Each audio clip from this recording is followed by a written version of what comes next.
R.A. Dickey and the Blue Jays taking on the Nationals, game one of a doubleheader. Bottom one, Bryce Harper facing Dickey's knuckleball. Harper, big swing and a miss. Take another look at this. Dickey's grip on the ball as we highlight that.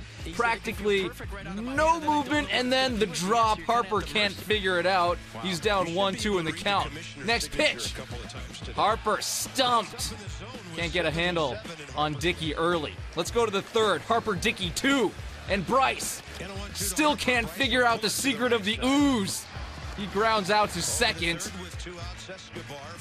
And we go to the bottom of the fifth. Harper, Dickey 3. And Harper, single up the middle. That scores Jordan Zimmermann.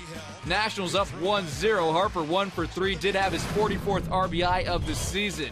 Now Zimmermann on the hill, getting in trouble in the seventh. Base is juiced, and he gets Russell Martin to bounce into a 4-6-3 double play. Nationals win 2-0.